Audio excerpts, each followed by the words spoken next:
we are going to do a clouds of grapefruit, and basically it's a nice little appetizer, or it could be a casserole kind of dish. I'm going to give you both ways to do it. And with that, I'm just going to go ahead and start. The meringue, one of those things that Larry always talks about, is why cooking's more fun than baking. You don't have to be so exact. With the meringue, I kind of got to be exact, so we're going to go for it.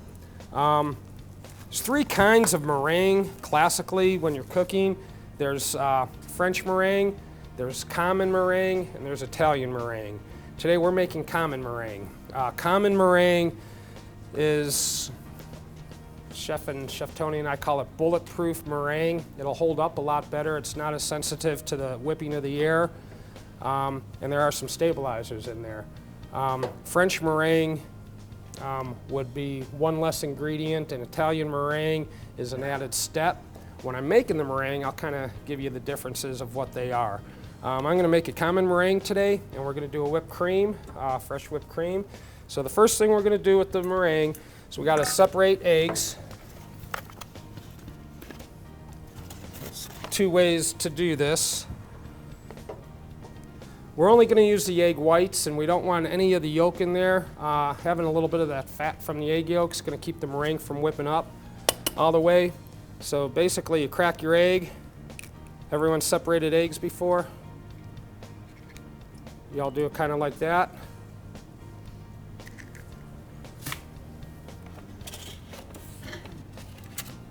Then there's another way, you just kind of let it drop through your fingers. See all that? And the reason I'm doing that, you see that? That looks kind of like, well, we won't describe that. But that's where all the air is at, coming off the yolk. That's your air in there. And that's what's going to allow it to open up and get the meringue peaked out and fluffed up. So you do want that portion of the egg.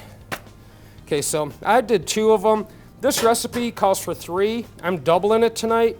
So what I did earlier, I got 6 egg whites in here. When you're working with meringue, the egg whites will fluff up and grab that air while you're incorporating it quicker if they're room temperature. If they're warm, they're not going to rise at all. If they're cold, it'll still work, but it'll take a little longer to get it going. So is this, it says in a large mixing bowl, beat the egg whites, cornstarch, and cream of tartar at medium speed. So I got the egg whites going in. I've got cornstarch and cream of tartar. The cream of tartar is what's going to hold it stabilized, and so is the cornstarch. Okay, that's the common meringue right there. We're going to add a few more ingredients to it. But the cornstarch is what really makes it. Okay, now we're going to beat this on high to medium. Okay, if you could hear me, the next I'm going to throw sugar in there after the meringue. I'll show you the meringue as it peaks. After the egg whites start to get a little peak to them, I'm going to add sugar to it. Now, if I was making French meringue, we would have left the cornstarch out. We'd still use cream of tartar, but we'd leave the cornstarch out. If I was making Italian meringue, I'd take the sugar and I'd take some hot water, dissolve it and make a simple syrup, and then pour it in at the same time I'd pour in the granulated sugar.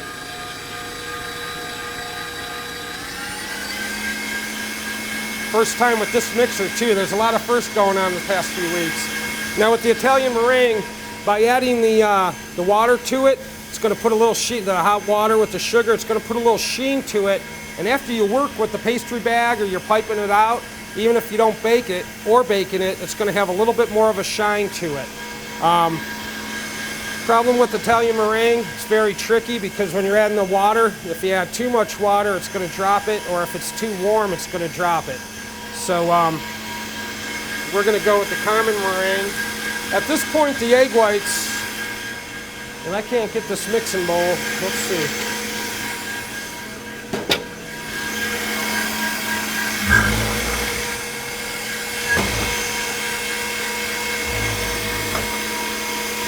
Well, that don't help you too much. It's starting to peak a little bit.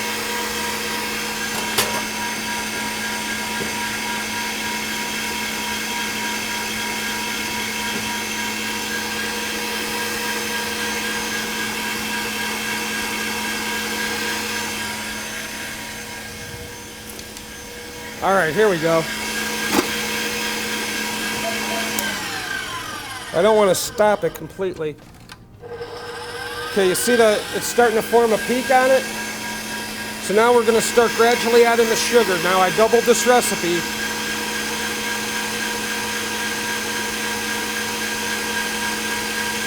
Yeah, I thought I'd be able to slip that spatula in there, but I'm not that fast.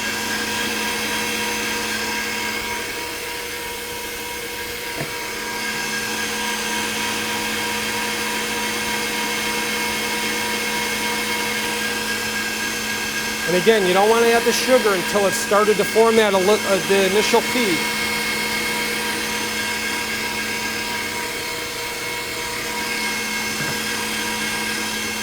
And we're on high speed now.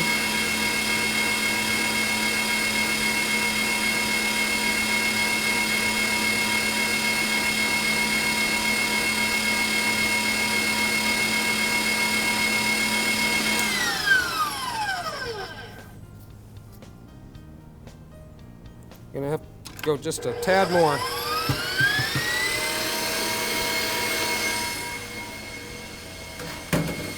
What we're gonna end up doing with the meringue is we're gonna put it in a pastry bag, which I already did some up ahead of time, save some time because I knew there's some downtime with this. We're gonna actually pipe it on top of a grapefruit, and we're gonna put the grapefruit and heat it in the oven and serve warm grapefruit, and it's actually pretty good.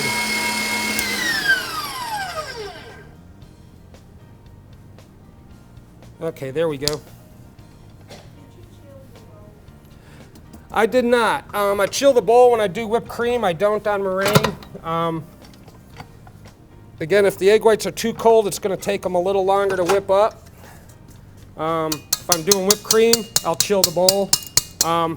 It's not necessary, but it does help. It'll just get it going a little faster.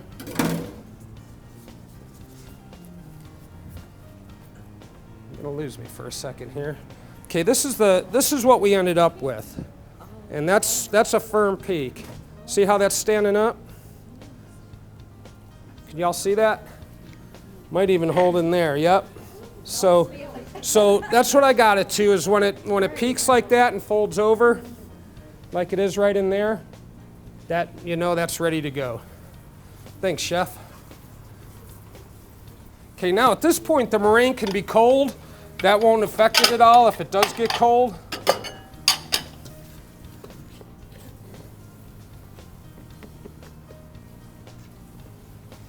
Chef Tony, would you mind taking this one as well? Now, if you're making lemon meringue pie, coconut, caramel, whatever kind of meringue pie you like, that's all you got to do.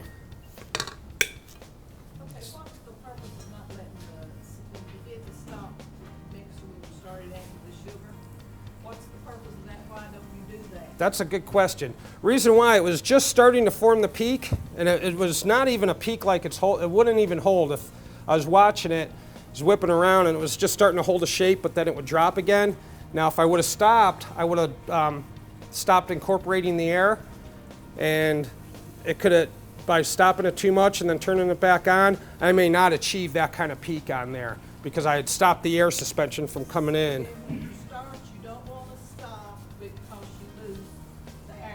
Correct, correct. Because as it's whipping and things are turning, you're continually getting the air. But if you stop it, you stop that airflow. So now it's really got to regenerate its airflow, and it's going to beat down. Keep the sugar from coming on the side of the bowl. I just kind of mixed it around and aimed a little towards the center, and I did pretty good. Just do a tablespoon at a time, but mine still goes to the side. Okay, I just kind of hit a little towards the center when I was dumping, and maybe I got lucky.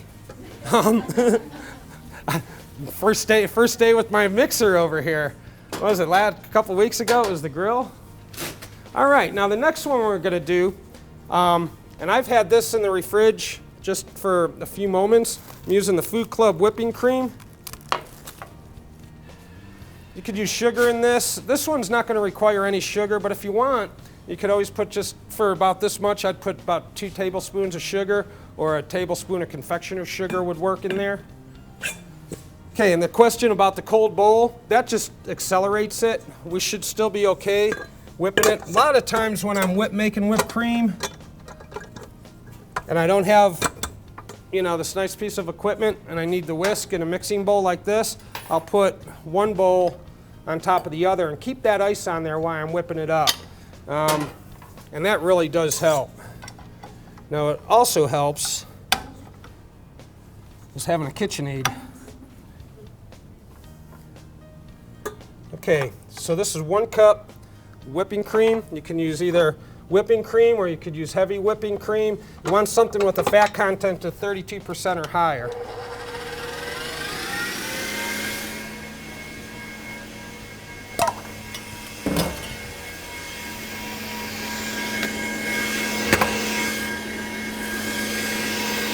Okay, so for the meringue, to review it, took the egg whites, put them in the bowl, put in my cornstarch and the cream of tartar, started whipping it.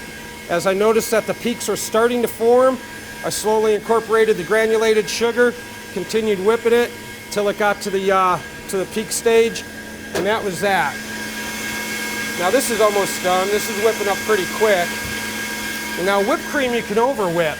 You turn it into butter, basically, is what will happen. After you whip it up too much and all the air's out of it, holding with the fat, the milk fat's in there, you over whip it, it's just going to drop and separate, and then you're going to get like a little version of butter going.